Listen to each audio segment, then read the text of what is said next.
Welcome back to the Growth Snack. Great to be back. Today, we're cracking open a book that's, well, it's been an international bestseller for nearly a century now. Really touched millions of lives and careers.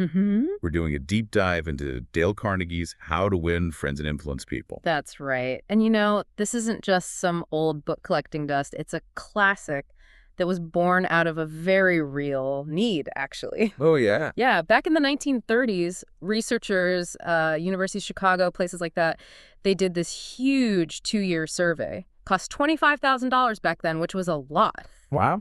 They wanted to find out what adults really wanted to study. Okay, and what did they find? What was top of the list? Health was number one. That makes sense, right? Sure. But guess what came in second? Go on. How to understand and get along with people. Yeah. How to make people like you, and crucially, how to win others over to your way of thinking.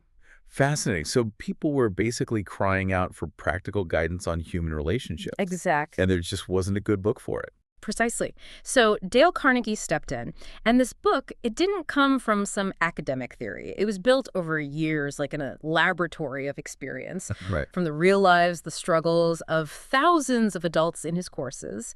He even interviewed famous people. Right, I heard about that. Yeah, Marconi, Edison, FDR, Clark Gable, Yeah. even Al Capone. Just trying to figure out what made them tick in dealing with other people. So this book is really a collection of principles tested, like in the real world, in the trenches. Exactly right. And today we're going to pull out some of the most powerful nuggets from the book that you can start using, well, maybe right away. Okay, let's unpack this. Right at the heart of the book, there's this fundamental idea about what drives people, right? Yes, absolutely. John Dewey, the famous philosopher, he called it the desire to be important. The desire to be important. Yeah.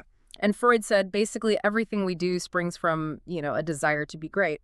The book really hinges on this idea. So the secret then to getting someone to do something isn't forcing them, it's making them want to do it by tapping into that desire. That's the only way the book argues, not by, force or threats, but by arousing in the other person an eager want. Okay. Think about that story of Stan Novak.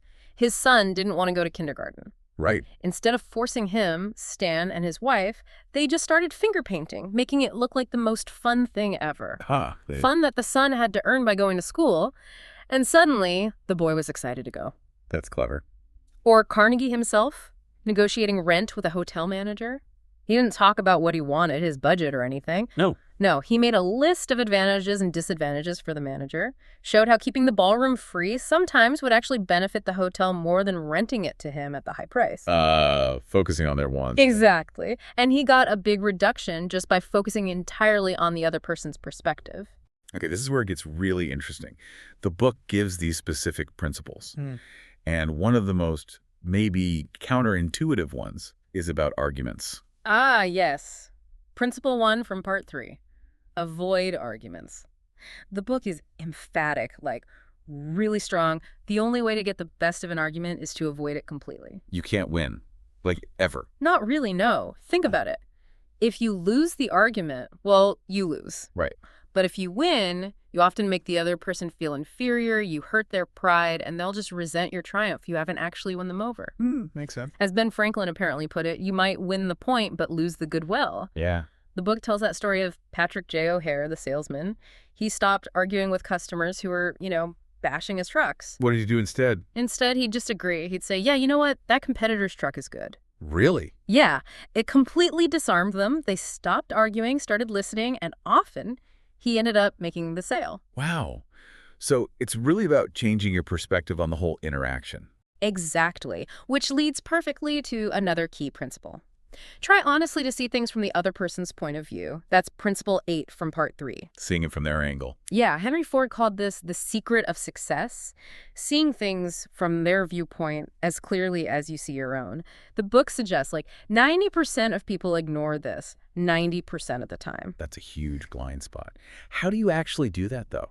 Especially when you disagree strongly. Well, it takes conscious effort. It's not easy. The book even suggests, before a meeting, maybe walk around outside their office for a bit, just thinking about what they are likely concerned about, what they want. Like active preparation. Exactly. There's a simpler story, too. Sam Douglas helping his wife pull weeds. He realized she actually enjoyed it and she liked being complimented on her garden. Ah. So instead of nagging her about efficiency, he saw her perspective, praised her work, and their whole dynamic changed. Little things. Or that park ranger dealing with the boys in the fire. He didn't just yell, "Put it out." He connected first, talked about how he loved fires too, acknowledged their fun, then explained the danger and suggested the sandpit. He made them want to cooperate by seeing their viewpoint first. Okay, let's shift a bit to influencing people, maybe changing behavior. The book has some great insights there, too. It absolutely does. One really powerful principle is about calling attention to people's mistakes indirectly. Indirectly, so not just pointing it out. Right. Nobody likes direct criticism. Find a softer way. Is that like the whole changing but to and thing? Exactly. The book gives that great example, telling a child, "We're really proud of you for raising your grades this term, and by continuing the same efforts next term, your algebra grade can be right up there with the others." Okay, yeah, that sounds way better than... Then, "We're proud of you, but your algebra needs work." See, the "and" feels like encouragement, building on the positive. The "but" just feels like criticism. Mm-hmm. There's also the story of Master Sergeant Kaiser getting reserve soldiers to get haircuts. He didn't order them. What did he do? He talked about leadership, setting an example. He said, "You guys are leaders. You must be the example. I'm going to get my haircut today. Look at yourself. If you feel you need a haircut to be a good example, we'll arrange time." Ah, so he put it on them, framed it as leadership. Exactly. Many went voluntarily because it respected their role and gave them the choice. It does respect their autonomy while still guiding them. Yeah. Very smart. It is. And related to that is another principle. Ask questions instead of giving direct orders. Principle 4 from part 4. Yeah, he's questions. Yeah. Owen D. Young, this major executive, he apparently almost never gave direct orders. Really? How did he manage? He'd say things like, "You might consider this," or "Do you think that would work?" or "What are your thoughts on this approach?" So it lets people feel like they're part of the decision. Exactly. It lets them come to their own conclusions, gives them ownership, and honestly lets them learn from their own mistakes without feeling like they were just following orders blindly. You know, this really connects back to that core idea we started with, the desire to feel important. Spot on. When you avoid arguments, see their view, phrase things indirectly, ask questions, you're treating people with respect, valuing them. Precisely. And speaking of making people feel important, the book also really emphasizes praising improvement, even small steps, and giving people a good reputation to live up to. That's principles 6 and 7 from part 4. Ah, like the story of Marie the dishwasher. Is that in there? Yes, that famous one. This woman told this servant girl, who was described pretty harshly, "Marie, you do not know what treasures are within you." Just that one line. Just that one line, apparently, treating her as if she had this unseen potential.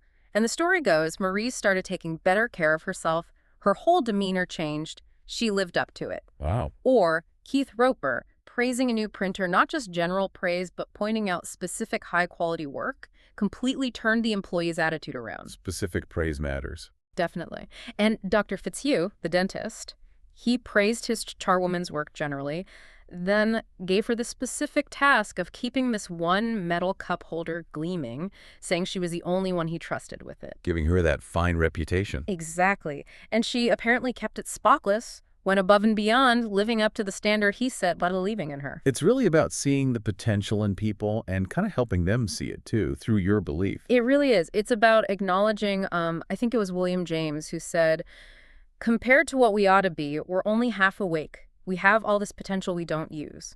And the book basically says one of our most powerful, often neglected abilities is to genuinely praise and inspire others to tap into their hidden potential.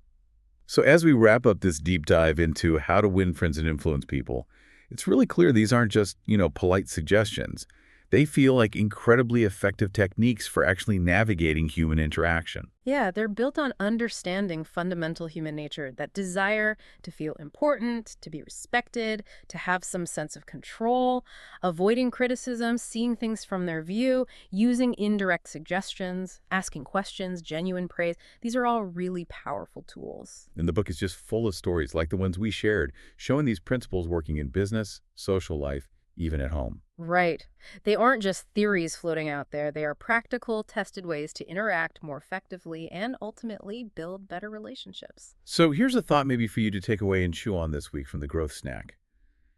Which one of these principles we talked about, avoiding arguments, seeing their side, indirect feedback, asking questions, sincere praise.